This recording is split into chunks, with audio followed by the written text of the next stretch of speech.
Halo semuanya, perkenalkan saya Megatlina Hanatira dengan NIM 2023-011-042 dari kelas Akuntansi B. Pada kesempatan kali ini, saya akan membuat penjelasan mengenai tugas dari mata kuliah Tata Kelola Perusahaan dan Manajemen Risiko dengan dosen pengampu Bapak Ari Eksandi, SEMAK. Jika kita bandingkan Historical Simulation and Variance Covariance, untuk menghitung VAR, intinya ada pada sumber data dan asumsi. Historical simulation memakai data return masa lalu apa adanya. Jadi kita kumpulkan return historis, urutkan dari yang paling buruk sampai yang paling baik, lalu ambil titik kerugian pada persentil tertentu, misalnya 99%. Kelebihannya, metode ini tidak memaksa return harus berbentuk normal, jadi lebih realistis untuk pasar yang sering punya lonjakan ekstrim dan pola tidak simetris.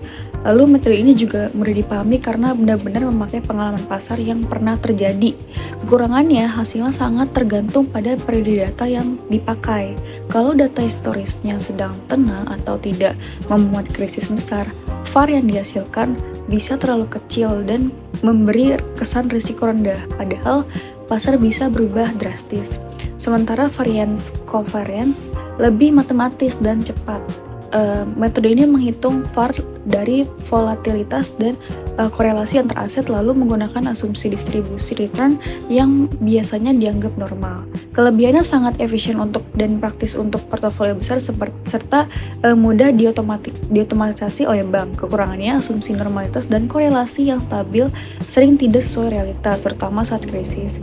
Pada kondisi ekstrem, kejadian di luar dugaan lebih sering terjadi dan korelasi antar aset bisa meningkat tajam, sehingga VAR model ini cenderung meremehkan risiko.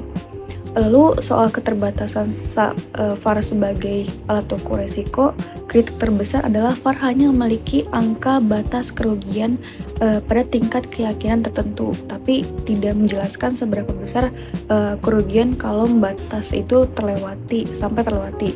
VAR 99 misalnya tetap mengakui adanya 1% keluangan kerugian lebih besar, dan justru di bagian 1% itulah biasanya kerugian paling menghancurkan. Karena itu, VAR kurang informatif untuk resiko ekor atau risiko ekstrim. VAR juga sensitif terhadap model dan input seperti pilihan periode data, cara mengukur volatilitas, serta estimasi korelasi. Pada masa pasar tenang, volatilitas terendah membuat VAR turun, lalu manajemen bisa merasa lebih aman, padahal risiko bisa meledak mendadak.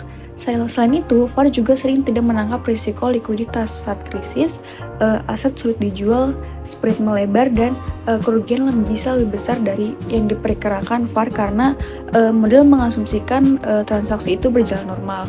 Ada juga risiko VAR yang mendorong rasa aman palsu dan bisa dikendalikan dengan strategi yang terlihat aman sehari-hari tapi menyimpan potensi rugi besar sesekali. Jadi VAR itu berguna untuk ringkasan dan kontrol risiko, tetapi dalam praktik yang kuat perlu dipasangkan dengan stress test, analisis skenario, dan ukuran risiko ekstrim seperti expected shortfall supaya gambaran risikonya benar-benar lengkap. Sekian penjelasan dari saya pada video ini. Terima kasih atas waktu dan perhatian yang diberikan.